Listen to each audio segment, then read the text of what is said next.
یو څیز ډېر عام شوی دی په کور کې هم خلک کوي، ډېره لویه ګناه ده. په دفترونو کې هم خلک کوي، په دکانونو کې هم خلک کوي، او نن سبا په سوشل میډیا په دې موبایل ډېر عام شوی دی او ډېره لویه ګناه ده، ډېره لویه ګناه چې هغې ته دروغ وایي. ډېر عام شوي دی نن کور کې دننه بچي پلار ته دروغ وایي او پلار بچو ته دروغ وایي. نوکر نیک ته دروغ وایي، نیک نوکر ته دروغ وایي. په دکانونو کې سودا خلک خرڅوي، پکې دروغ وایي. ګاهک هم دروغ وایي، یاره وایي دا خو بل ځای ما ته په دې میلاویږي، دروغ وایي. په منډو کې چې خلک څاروي خرڅوي هم دروغ وایي. او په دې سوشل میډیا خو خلک دومره دروغ خوري چې د هغې څه اندازه نشته.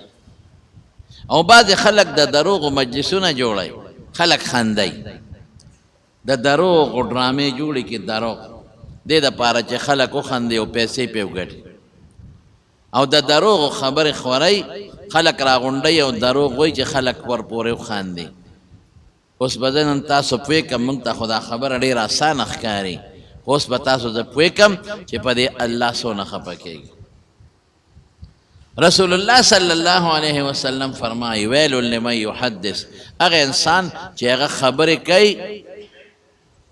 فیکذب او دروغ وایي، په خبرو کې دروغ وایي. او سله دروغ وایي لیضحک الناس، چې خلک وخندي، خلک وخاندي، ضحک یضحکو لیضحک الناس، چې خلک وخاندي. او دې کوي هم دې دپاره چې دا خلک وخاندي او خلک خاندي. رسول الله مبارک فرمایي ویل له ویل له ویل له، دې تباه دی وایي، دې هلاک دی. او ویل څه ته وایي؟ یو حدیث کې راځي چې په دوزخ کې دننه یو کنده ده، ادونه ګرمه ده چې کله د هغې دروازې کولو کې نو جهنم به ترې امان غواړي، دوزخ به چغې کړي چې یا الله زه خو وسوځېدم. دوزخ په خپله دا سړی به هغې کندې ته ځي. پیغمبر وایي تباه دی، وایي غرق دی، یو ځل نه وایي ویلون تباه دی، بیا وروسته وایي ویلون له ویلون له ویلون له. دې سړي له د خدای له طرف نه تبی ده، هلاکت دی، تبی ده، هلاکت دی. او هغې کندې ته به دې غورځېږي چې د کمې کندې نه دوزخ امان غواړي. نن څومره خلک تباه دی، خلک په ښادو کې او په خوشحالو کې مجلسونه کوي او یو سړی راوغواړي او هغه دروغ خبرې کوي او خلک خندي، دروغ خبرې کوي او خلک خندي. او رښتیا ووایه نن په سوشل میډیا خلک ډرامې د دروغو جوړوي که نه جوړوي؟ ټول دروغ. څه دپاره دروغ وایي؟ چې خلک وخندي او زما دا شی په نټ ډېر خلک وګوري او ډېرې پیسې وګټم. دا په نټ باندې ډېر خلک ولې خندا خلک خوښوي؟ دا به خلک ګوري او خاندي به وپورې، دا به خلک ګوري او خاندي به وپورې، دا به خلک ګوري او خاندي به وپورې. نو زما به دا شی به ډېر زیات وچلېږي په نټ باندې، دا شی به په یوټیوب ډېر زیات وچلېږي. نو ماله به د میاشتې لکونه روپۍ راشي. ظالمه په دنیا کې د لکونه روپۍ واغشتې او دې ګټلې په دروغو، د خلکو په دروغو په خندولو. لیکن د پیغمبر مبارک د وینا مطابق ځان دې د جهنم خطرناکې کندې ته وغورځو. او د پیغمبر خیرې پیغمبر وي خدای دې دا سړی هلاک کړي، هلاک دي کې خدای دې وایي هلاک کړي. معمولی شی دی د مارونو، لیکن موږ ته به یې جوړه کړې ده پیسو دپاره. خوشطبعي یعنې ده خوشطبیعتي، چې رښتیا وی رښتیا دروغ نه وی او خلک وخندي. خوشطبیعتي ورته وایي دا جایزه ده، دا حضور پاک کړې ده. یو بوډۍ راله رسول الله مبارک له وایي ما ته دعا وکړه چې خدای پاک ما جنت ته بوځي. رسول الله مبارک وخندل، وایي بوډیګانې خو به جنت ته نه ځي. ښځه په ژړا شوه. رسول الله مبارک ورته وایي دلته راشه، وایي بوډۍ به نه ځي، تا به خدای پیغله کړي نو جنت ته به ځې. په دې بوډاوالي حالت کې به نه دی، خدای به دې پیغله کړي. ان انشأناهن ان انشان فجعلناهن څنګه دی ابکارا عربا اترابا، خدای پاک به پیغلې کړي نو جنت ته به ځي. نو ښځه خوشحاله شوه. یو سړی راغی رسول الله مبارک ته وایي ما له یو اوښ راکړه په سفر ځم. بل چاته وایي ورشه دله د اوښ یو بچی ورکړې. الله رسوله د اوښ په بچي څه کوم؟ زه خو اوښ غواړم، د اوښ په بچي زه سورلي کولی شم. حضور پاک ورته وخندل، ولې وی اوښ د اوښ بچی نیست، اوخ در کوم د اوخ بچی شو کنه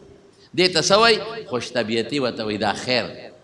لگا معمولی خندا خلقو کی خود دروغ نوی صحابت تا پیغمبر مبارک نا پخپلا تپوس کی دا اللہ رسول انکا تمازحونا وی تو خو منگ سر خوش طبیعتی کہتا خو پیغمبر وی آو انی لا اقول الا حقا ز خوش طبیعتی کوم خود دروغ نوی امرشتیا خبرے کو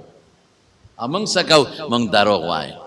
دا دروغ ډرامه جوړه کو دا دروغ فلم جوړ کو پیسې په وګټو او سب هغه په موبایل باندې او په نت باندې ورسور کو او د دنیا خلک یې ګوري او خندا د پاره خلک ګوري یارونو چې زه د تخیره او کم زما به قبول نشي چې پلار د توکینو قبليږي خو زه قبول به نشي او چې د دواړو جهان مبارک سردار د تخیره او کینو دا به قبليږي او کبه نه قبليږي دا ولی خلق د پیسو د پاره خپل خدای خپکی او د پیغمبر د خیر ولاندې ځان راولي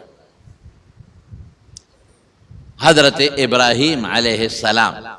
دا الله څومره جلیل القدر پیغمبر دی یو درې خبرې داسې کړي دي درې چې دروغ نه دي د مونږ خلک ورته توریه وایي لیکن د قیامت پر ورځ به په هغې هم یېرېږي یو موقع کې حضرت ابراهیم علیه السلام داغه چې کم بادشاه او خلکو هغې د اختر میلې له تلل او د هغې قانون بدو چې د اختر میلې له به کله تلل نو چې لوی مندر یو شاهي مندر چې ورته وایي شاهي بتخانه هغې کې به بلا بوتانو یو پکې غټ مشر بوت به نو هغې ته به خوراکونه را دننه کړل هغه بوتخانې ته مندر ته او په هغې کې به یې کېښودل چې په دې د دې بوتانو نظر لګي نو دا به برکتي شي نو چې کله به دوی د میلې نه واپس شو د اختر د میلې نه نو نیغ به هغه مندر بوتخانې ته ورغلل نو هغه خوراکونه به یې خوړل ابراهیم علیه السلام ته وایي وی راځه که نه هلکه موږ سره میلې له لاړ شه او ورته څه وایي وی انی سقیم زه بیمار یم اوس دلته ابراهیم علیه السلام خو ظاهري بیمار نو بیمار خو دې ته وایي چې خپې خوږېږي تبې وي درد وي وجود کې څه نقصان د ابراهیم علیه السلام وجود کې خو نقصان نو او وی انی سقیم دې ته توریه وایي د هغه د دې نه څه مطلب و چې زه بیمار یم ما ته لوی ټینشن دی د ټینشن نه غټه بیماري بله شته نه چې زما ټول قوم دوزخ ته روان دی زما ټول قوم په شرک کې مبتلا دی زما پلار په شرک کې مبتلا دی زما خاندان په شرک کې مبتلا دی دا به ټول دوزخ ته دي پیغمبر خو دې سره فکرمنی نو ابراهیم علیه السلام دې سره فکرمن او په لوی ټینشن کې پروت نو انی سقیم د هغه مطلب دروغ نو د هغه مطلب څه چې زه خو په لوی بیماری کې پروت یم او په ټینشن کې پروت یم زه څنګه لاړ شم د سره او تاسو چې کوم شرکي عمل کوئ هغې له لاړ شم خو ظاهري څه معنا وه چې چاته اوس وایي زه ناجوړی یم او ستا مطلب دی چې دماغي پریشانی ده نو دا سړی دروغجن نه دی خو ستا په ګومان کې څه دی ته وایې لکه دی خو جوړ دی وګوره ما ته وایي چې زه بیمار یم دا یو ټکې ووی نو ظاهر کې شکل یې د دروغ و نور پیغمبر نه دروغ نه کیږي پیغمبر د ګناه نه معصوم دی پیغمبر د ګناه نه پاک دی خو شکل صورت داسې ښکارېږي لکه چې د دروغ ویلي حالانکه دروغ یې نه دی ویلي د هغه مراد دا وه چې زما دماغي ټینشن پریشانی او بیماری ده دا یوه شوه دویم چې بیا کله هغه قوم یې راغی او نیغ ورلل په بوتانو نو ابراهیم علیه السلام څه چل وکړه چې قوم لاړل میلې له نو د ته برګې راواغېشت او نیغ په دې بوتانو ونغی هغې ته خوراکونه پراته دي ورته وایي ما لکم لا تأکلون دا ولې نه خورئ نو بوت کم ځای خوراک کولی شي بیا ورته څه وایي ما لکم لا تنطقون خر بچو هلکه دا خر بچو ټکې پکې شته نه په قرآن شریف کې ګورئ ښه داسې ماله قار راغی ما لکم لا تنطقون خبرې ولې نه کوئ زه سره خبرې کوم او تاسو خبرې نه کوئ نو قرآن شریف کې الله فرمایي ته برګې اوچت که او شورو یې پې وکړه او چې څومره واړه بوتان یې ټولې ټکو سترې کړل ټوکړې یې کړل او بیا ته برګې راواغېسته او د غټ بوت په اوږه کې یې ویزان کړ دې کې د میلې نه راغلل چې اوس به زموږ خوراک برکتي مندر ته ورننوتل بادشاه دي وزیران دي چې ویې کتل هغې کې ټول بوتان یې ټکو سترې پراته دي هلکه من فعل هذا بآلهتنا یاره دا مشرکان ډېر قمقلي وی زموږ خدایانو سره دا کار چا کړی نو چې خدای دې د چا نه بچ کولی ځان نشي دته خدای ولې وی سپیرو من فعل هذا بآلهتنا دا چا کړی دي؟ نو قوم وی سمعنا فتى يذكرهم دلته یو هلک دی او زمونږ دا بوتان په بدو یادوي یقال له ابراهیم، ابراهیم یې نوم دی. وی ورشه اواز کې وته بادشاه راوغوښته انت فعلت بآلهتنا یا ابراهیم، ابراهیم زمون خدایانو سره دا ملنډه تا کړې ده دا لوبه او تسوي بل فعله کبیرهم هذا فاسألوه. ای چا سره چې ټوپکې ډز هغه کوي، چا سره چې تورې غزار هغه کوي، چا سره چې تبرګي وي غزار هغه کوي. نو تبرګي د هغه پلار په اوږه کې مویزان دی او دعوه په ما کوي. شیخ هغه ته په اوږه کې ویزان دی.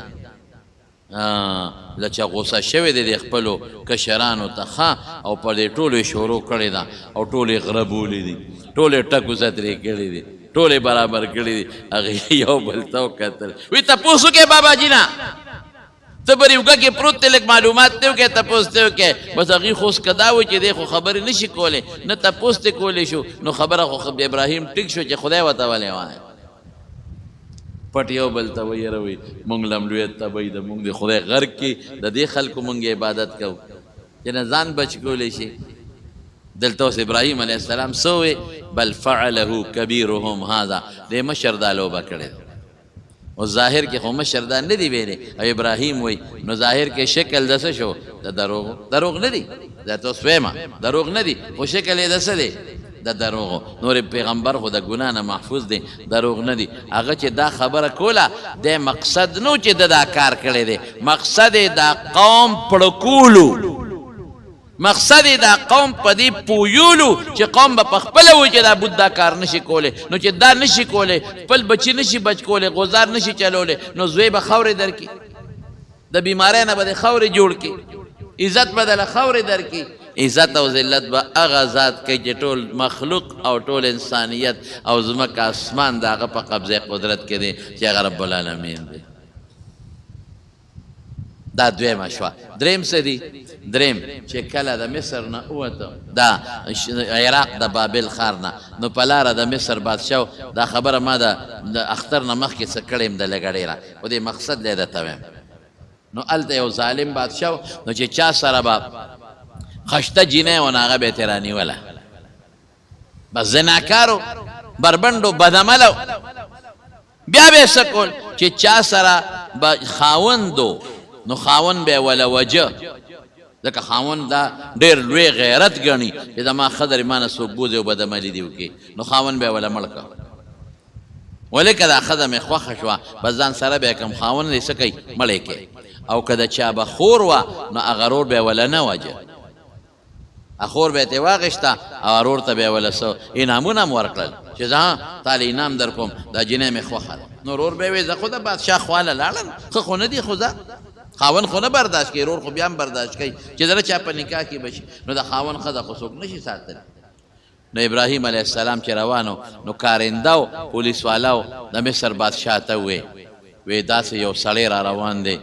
مونږ یې معلومات واخېستل ابراهیم یې نوم دی ډېره خشته ښځه ده جینۍ ده ورسره. ابراهیم علیه السلام ته پته ولګېدله. بیبي سارې ته څه وایي؟ وی سارې وی ما به دروغجنکۍ نه ګورې په مخ د ځمکه زما او ستا نه علاوه اوس بل مسلمان دلته نشته. یو زه مسلمان یم یو ته مسلمان یم. یو سره لوط علیه السلام ورواره او قانون دا دی چې مسلمان د مسلمان ښځې رور او خور وي، دیني رور او خور ورته وایي. نو ما ته خپل دیني رور او خور یو ګورې ما به نه دروغجن کې ما نه تپوس وکړه چې دا دې څه ده ما ورته وایي دا مې خور ده. نو که تا نه تپوس وکړي وایي تا مې رور دی نو دروغ ځکه نه دی چې مسلمان انما المؤمنون زمونږ قرآن هم وایي اخوة المسلمان د مسلمان رور دی او مسلمان ښځه او مسلمان سړی رور او خور دی د دین په اعتبار د نسب په اعتبار نه دروغجن مې نه کې ګورې. اوس ظاهر کې چې هغوی تپوس وکړه څه دی دا وایي دا مې خور ده نو شکل یې د چا دی د دروغو. دروغ نه دی شکل د دروغو. نور خو د هغه مطلب د رورولۍ نه نسبي رورولي نه وه مراده دیني او مذهبي رورولي یې مراده. خو دا درې ټکي د ابراهیم علیه السلام د خولې نه وتي دي. رښتیا ویلي دي توریه ورته وایي بل څه کنایه الی غیر ذلک خو شکل د دروغو دی. نو د قیامت پر ورځ چې دا ټول مخلوق په یو میدان کې ودرېږي نو حساب کتاب به نه کېږي. ډېره موده به تېره شي حساب کتاب به نه کېږي او زما وروڼو دا خلک به په خولو کې ډوبې ډوب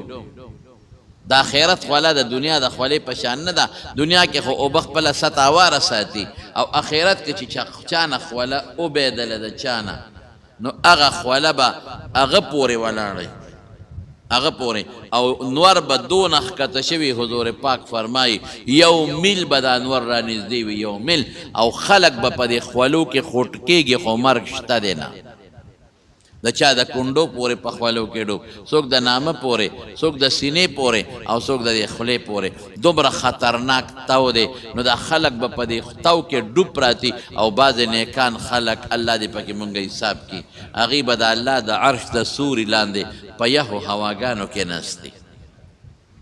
دا خلک به راغونډ شي وی ځای کنه یو کار وکړو چې مونږ چاته سپارش وکړو چې الله ته ور مخکې کړو او الله د هغه ومني او د حساب کتاب شروع کړي وی یاره آدم علیه السلام له به لاړ شو نو دا ټول خلک به آدم علیه السلام له راشي وی ته ابوالبشر دا ستا ټول بچي دي نوسان وسي کړ وسي دي مهرباني وکړه الله ته سپارش وکړه ټول په خولو کې او په ګرمۍ کې ډوب دي چې خدای حساب کتاب شروع کړي یا جنت یا دوزخ خو چې دې غمه خو خلاص شو تر څو به ولاړ او تصور د الله دربار دې زما وروڼو ګورئ د انسان دربار نه دی په دنیا کې چې یو رکوټي جج ته ودرېږي نو رپېږي به چې ما سره به څه کوي لیکن دا د الله ذوالجلال دربار دی الله دغه وخت کې هېڅوک نه کوي او څه وایي ما ته الله وایي چې اونې له ګوتې مه وړه او ما وله وړې ده اگر چې اوس معاف شوی دی معاف دی اوس لیکن یریږم چې الله راته غوسه نه چې ته سپارش کې اونې له دې ولې ګوتې وړې زه به خدای له څه جواب ورکوم نفسي نفسي ما سره د ځان غم دی د بل چا نه زه نشم کولی